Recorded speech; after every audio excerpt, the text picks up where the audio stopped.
Hello everybody, my name is Shankarji. Now we'll discuss class 10 Geography, Chapter 1 Resources and Development. A resource is a material or materials available in the environment which is used to satisfy our needs, which is technologically accessible, economically feasible and culturally acceptable. Resources can be classified as follows. Number 1, on the basis of origin, biotic and abiotic resources. Number 2, on the basis of exhaustibility, renewable and non-renewable resources. Number 3, on the basis of ownership, individual, community, national and international. Number 4, on the basis of status of development, potential, developed stock and reserves. Biotic resources are those resources which has life in it. For example, human beings, flora and fauna, fisheries, livestock, etc. Abiotic resources are those resources which does not have life in it. For example, rocks and metals. Renewable resources are those resources which can be reused again and again. For example, solar energy, wind energy, water energy, etc. Non-renewable resources are those resources which cannot be reused again, and their formation takes a very long geological time as well. Individual resources are those resources which are owned by private individuals. For example, a house, a ground, etc. Community resources are those resources which are owned by a group of people belonging to a particular community. For example, parks, library, etc. National resources are those resources which include both the land and the water resources of a country. The ocean resources up to 12 nautical miles or 22.2 kilometers belong to that particular country in concern.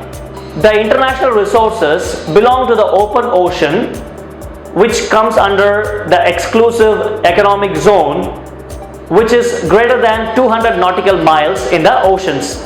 No particular country can claim to these resources without the concurrence of all the countries involved in that particular area or region.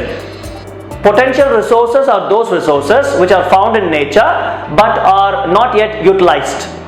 The developed stock are the well surveyed and determined resources.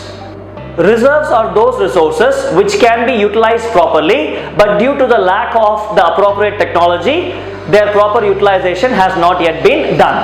For example, hydrogen has a huge potential as a rich energy source, but due to the lack of appropriate technology, it has not yet been utilized properly. Reserves are the subset of the stock which can be utilized, but their use has not yet been started and can be used for meeting future requirements. For example, river water use is currently limited but can be utilized to generate hydroelectric power as well. Now we'll discuss this topic, development of resources. So first of all, what do you mean by sustainable development? Sustainable development is the efficient utilization of resources without disturbing the natural environmental balance and also to provide for the future generations.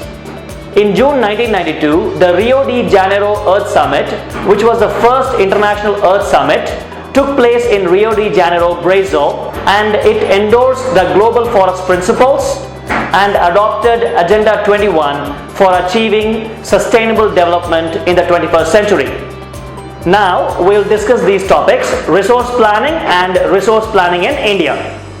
In India, resource planning involves availability of resources, technology, quality of human resources, the historical experiences of the people, and conservation of resources as well.